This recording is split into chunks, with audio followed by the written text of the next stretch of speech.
पुरता क्षोणीतले संस्थितो लोकातीत महोदयो गुणनिधि शास्त्रे स्वशिष्यान् पुरा आर्या नार्य विदामपास्य जनितो एकात्मतत्त्वं परं नानाडंबर वारणैकमिहिर श्रीमत्कबीरो गुरुः यो ब्रह्माणं विदधाति पूर्वं यो वै वेदाश्च प्रणोति तस्मै तमः देवमात्मबुद्धिप्रकाशं मुमुक्षुर्वै शरणमहं प्रपद्ये मुमुक्षुर्वै शरणमहं प्रपद्ये।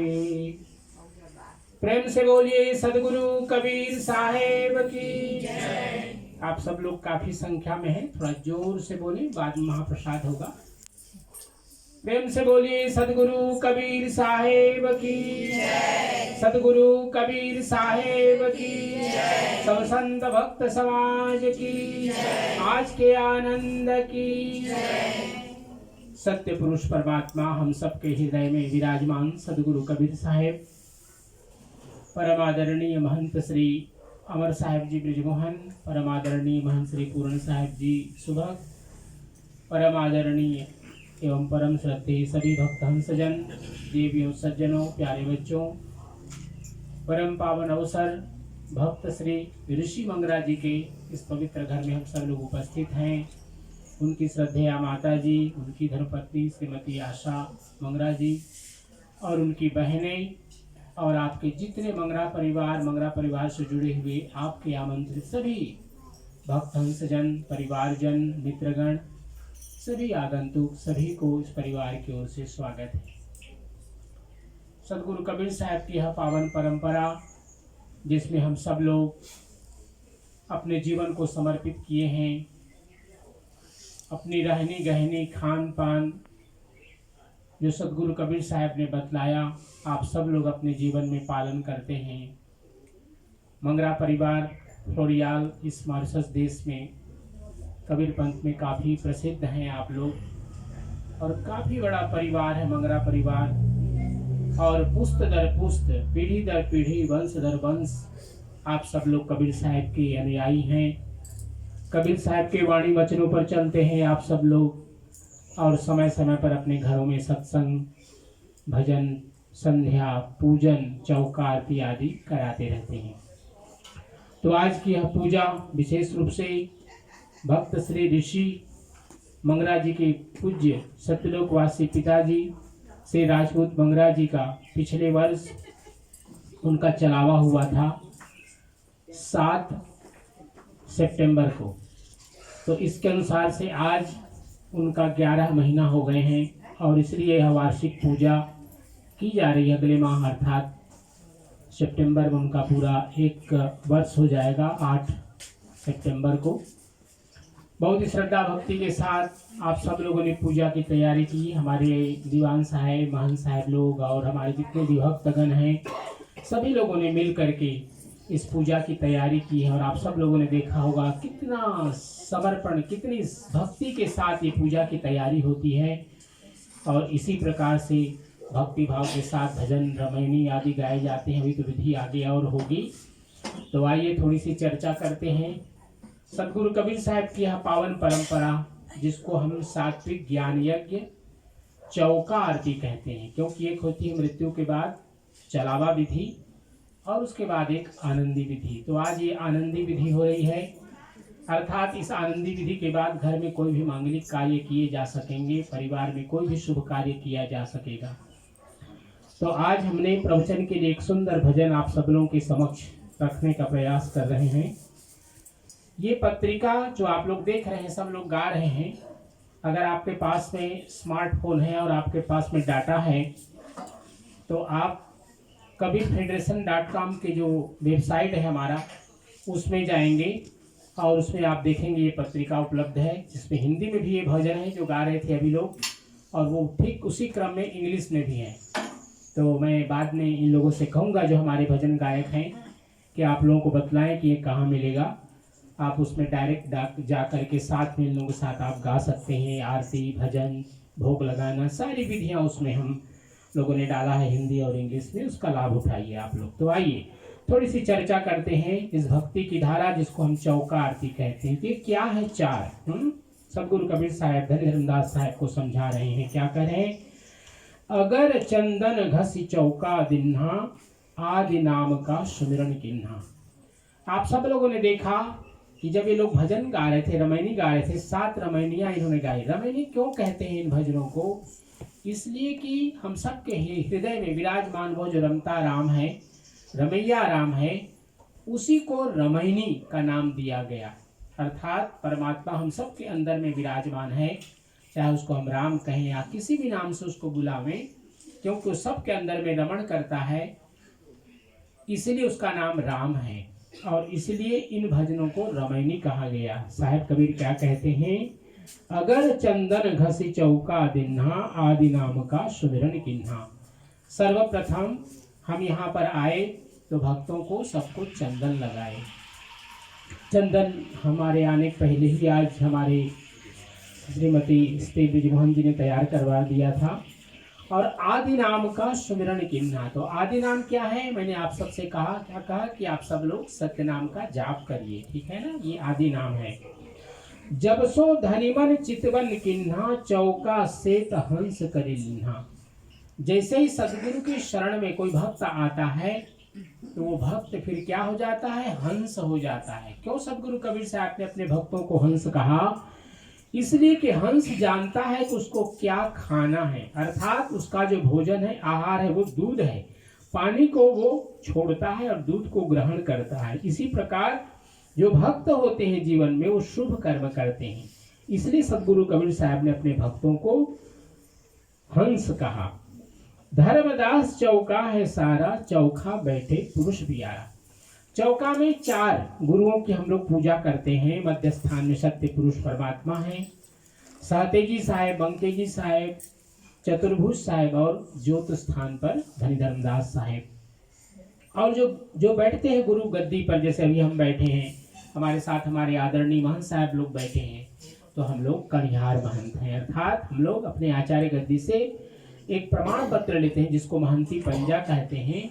और हम सब इस विधि के माध्यम से आपको और आपके बीते हुए जो भी लोग हैं, जो भी ये लोग बीत चुके हैं, उन सबको एक सेतु का काम हम लोगों का काम है करना, कणिहार के रूप में, महंत के रूप में, गुरु के रूप में, कि हम उनको सत्य पुरुष परमात्मा के साथ जोड़ते हैं। साधु संत मिल बैठो आई, सुरत नृत्य सो शब्द लवलाई। शब्द क्या है, वह परमात्मा का स्वरूप है। कहते हैं ना, शब्द कभी समाप्त नहीं होता। जो हम बोल रहे हैं ये भी शब्द कभी समाप्त नहीं होता।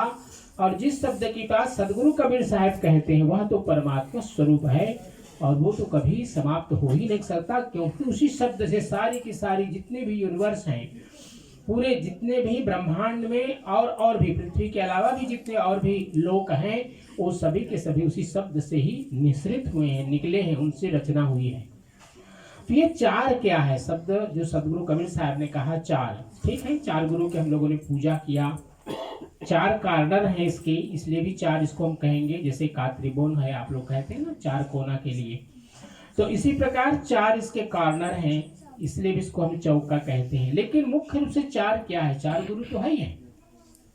हमारा पूरा जीवन 4 से बंधा हुआ है। 4 से क्यों बंधा है, इसलिए कि हम सब लोग 4 अवस्थाओं को पार करते हैं। क्या क्या 4 अवस्थाएं हैं, बाल्यावस्था, युवावस्था, इसके बाद प्रौढ़ावस्था, फिर वृद्धावस्था, ये 4 अवस्थाएं हैं। इसी प्रकार से 4 आश्रम हैं, है ना, ब्रह्मचर्य आश्रम, उसके बाद फिर गृहस्थ आश्रम, वानप्रस्थ आश्रम, फिर संन्यास आश्रम। इसी प्रकार से 4 पुरुषार्थ हैं। 4 पुरुषार्थ क्या हैं, धर्म, अर्थ, काम और मोक्ष, क्योंकि यही जीवन का हमारा लक्ष्य है। इसी के लिए पूरे जीवन की धारा चलती है कि हम अपने जीवन में अंतिम जो मोक्ष परमात्मा से मिलन का जो अंतिम पुरुषार्थ है, हम सभी जितने मनुष्य जीवन में जी रहे हैं, संसार के जितने प्राणी, सबका एक ही टारगेट है, एक ही गोल है, एक ही लक्ष्य है कि हम उस परम पुरुषार्थ मोक्ष को प्राप्त कर सके। तो ये 4 रूप है। इसी प्रकार जीवन में 4 क्या चीजें हैं जिनको हमें छोड़ना चाहिए, तो वो 4 चीजें हैं, काम, क्रोध, लोभ और मोह, क्योंकि ये चार सबसे बड़े जीवन के शत्रु हैं जो इन चार पुरुषार्थों से हमें दूर करते हैं। कैसे? जब हम काम का अर्थ होता है कामनाएं। भगवान बुद्ध ने कहा उपजित्वा निरुद्धन्ति, इसी प्रकार से अपदीपो भव, ये 2-3 सूत्र ऐसा भगवान बुद्ध ने कहा कि जीवन में उनके शिष्य इसको पालन करते हैं और वो भी बुद्धत्व को प्राप्त करते हैं। बुद्ध मतलब ज्ञान को प्राप्त करते हैं, वेद को प्राप्त करते हैं। वेद माने विज्ञान होता है।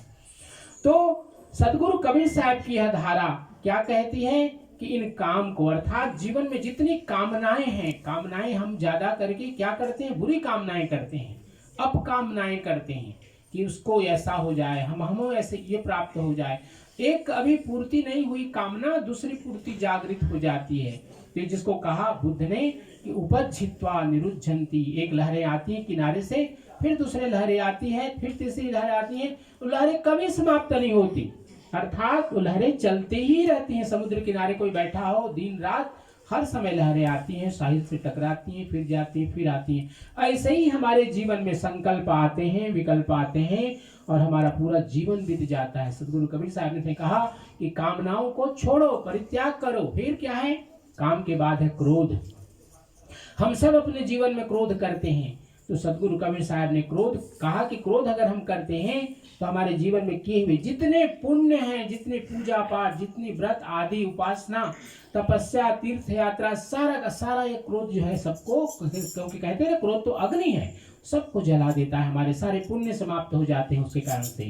काम, क्रोध, लोभ। लोभ मतलब जो है उसके प्रति संतोष नहीं होना, दूसरे की चीजों पर आकर्षित होना, ये है लोभ। सदगुरु कबीर साहब ने कहा इससे भी दूर हो जाओ। काम, क्रोध, लोभ और उसके बाद फिर क्या? मोह। मोह मतलब अटैचमेंट इन इंग्लिश। अटैचमेंट हमारे जीवन में क्या करता है कि जो हम लक्ष्य जिसके लिए चल रहे हैं उससे दूर हो जाते हैं, क्योंकि हमारा जो मोह है, अटैचमेंट है, घर के लिए, परिवार के लिए, वस्तुओं के लिए, लग्जरी के लिए, जो इंद्रिय सुख हैं उनको प्राप्त करने में हम अपने समय को लगा देते हैं, हमारा मूल लक्ष्य उससे दूर हो जाता है। इसलिए सदगुरु कबीर साहब ने कहा इन चारों बुराइयों से दूर हो जाओ और क्या जीवन में अपनाओ? सत्य, दया, क्षमा और अहिंसा। ये 4 महासूत्र कबीर साहब ने दिया कि जीवन में सत्य का पालन करो, लेकिन सत्यम ब्रूयात, लेकिन अप्रियम सत्यम मा ब्रूयात। जो लोगों को दुखकारी लगे ऐसा सत्य न बोलो, उसको अपने ढंग से समझा करके, उसको अपने व्याख्या से समझाओ, अर्थात सत्य का जीवन में आचरण करें। क्योंकि दुनिया में कोई भी ऐसा संप्रदाय नहीं है जो कहता हो कि तुम दूसरे से झूठ बोलो। कोई भी संप्रदाय संसार भर में कोई भी ऐसा महापुरुष नहीं है जो अपने शिष्यों को कहे कि तुम सबसे झूठ बोला करो। तो सब लोग कहते हैं सत्य का आचरण करो। इसलिए सदगुरु कबीर साहब ने लिखते हैं सत्यनाम इसलिए महामंत्र सदगुरु कबीर साहब ने दिया कि सत्य का जब हम आचरण करते हैं जीवन में तो हमारा जीवन, ट्रूथ इज गॉड है ना, बाइबल में आया है, ट्रूथ इज गॉड। जो व्यक्ति जीवन में सत्य को अपनाता है वो परमात्मा के सन्निकट हो जाता है, नजदीक हो जाता है। सत्य, उसके बाद दया। जिस व्यक्ति के हृदय में दया होगा वो सबका कल्याण कहेगा, क्योंकि हमारी हिंदू संस्कृति क्या कहती है? वसुधैव कुटुंबकम। ये क्यों कहा? इसलिए कि सभी प्राणियों के प्रति दया है, न केवल मनुष्य के प्रति बल्कि अन्य जीवों के प्रति भी हमारी दया का भाव होना चाहिए। सत्य, दया और उसके बाद है सत्य, दया और क्षमा, अर्थात कभी किसी से कोई गलती भी हो जाए उसको क्षमा कर देना चाहिए। क्षमा बड़न को चाहिए, छोटन को उत्पात। कभी भी जीवन में हम अपने बहुत लंबे समय तक किसी से नाराज नहीं रहे। भाई बहन देखते हैं कभी कभी ऐसा छोटा सा बात होता है, जीवन भर उसको कहते हैं कि नहीं अब हम तुमसे बात नहीं करेंगे। ऐसा नहीं होना चाहिए। इसलिए हमारे जो पर्व आते हैं कभी कभी आप देखते हैं ना, उसमें कहा जाता है कि इस पर्व में आपने भाग लिया, अब कल से आपका नया चैप्टर शुरू होता है, इसलिए पुराने दुश्मनी को भुला जाइए। तो इसलिए किसी के भी प्रति किसी भी प्रकार का एक नफरत नहीं होना चाहिए, घृणा नहीं होनी चाहिए, सबके प्रति प्रेम का भाव होना चाहिए। और अंतिम में क्या है?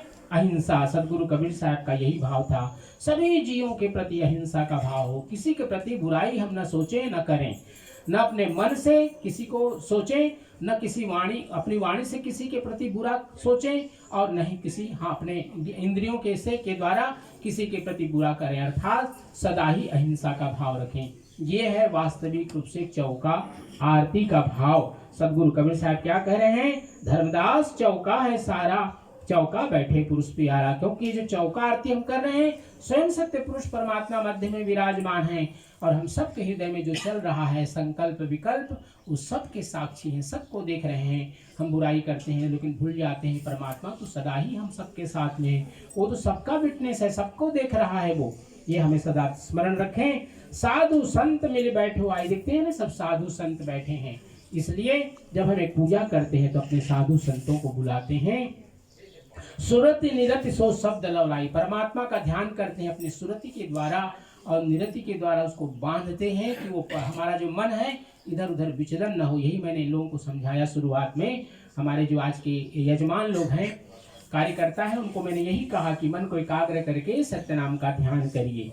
कहाँ ही कबीर शब्द जो ध्यावे, शब्द ही में पुण्य दर्शन पावे। सदगुरु कबीर साहब धर्मदास साहब को कह रहे हैं कि हे धर्मदास जी, जो शब्द का ध्यान करता है अर्थात परमात्मा का ध्यान करता है, वो जीवन में कभी भटकता नहीं है। और उसके जीवन में क्या होता है? चौका चार सुधारम, यही जिस चार की हमने व्याख्या की अभी, चार कमल स्थान और चारों पवन उरे ही के देखो तत्व समान। अर्थात जो हमारे अंदर में पांच तत्व हम सब लोग कहते हैं, पांच तत्व से वह न्यारा है। सत्य पुरुष परमात्मा का शब्द स्वरूप जो तत्व है वो न्यारा है। वह जीव उस शब्द रूपी परमात्मा को प्राप्त कर लेता है, अर्थात मोक्ष को प्राप्त कर लेता है। जीवन में डिसअटैचमेंट बने, किसी के प्रति मोह न रखें, सत्य अहिंसा क्षमा और सबके प्रति दया का भाव रखते हुए जीवन को आगे ले चलें। और मैं सोचता हूँ यही काम सत्यलोकवासी श्री राजपूत मंगरा जी ने किया और आप सब लोगों के लिए भी यही सदगुरु कबीर साहब का उपदेश है। हम सब के लिए भी यही उपदेश है। इन चीज़ों का हम ध्यान रखें अपने जीवन में। और आप सभी ऋषि भाई, माता जी, आपके जितने भाई बहन, जितने परिवार लोग यहाँ पर उपस्थित हैं, सभी के प्रति सदगुरु कबीर साहब की खूब खूब कृपा हो, वर्षा हो और आप सबके जीवन में जो शुभ कामनाएं हैं, मंगल कामनाएं हैं, सदगुरु उसको पूरा करें।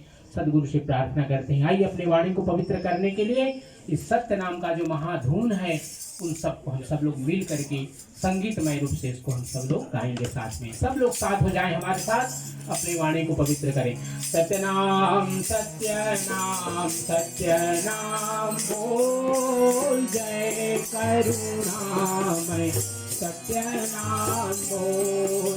सत्यनाम सत्यनाम सत्यनाम बोल, जय करुणामय सत्यनाम सत्यनाम सत्यनाम बोल, जय करुणामय सत्यनाम बोल। सत्यनाम सत्यनाम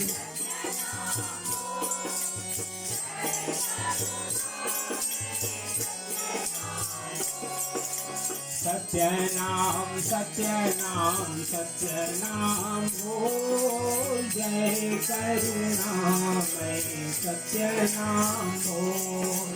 सत्यनाम सत्यनाम सत्यनाम बोल, जय करुणामय सत्यनाम बोल।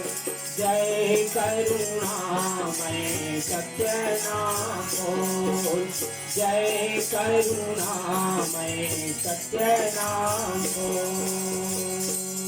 सब लोग मिल करके सदगुरु के चरणों में 3 बार बंदगी करेंगे। अपने हाथ को ऐसा जोड़ लीजिए, हम सब लोग बंदगी करेंगे।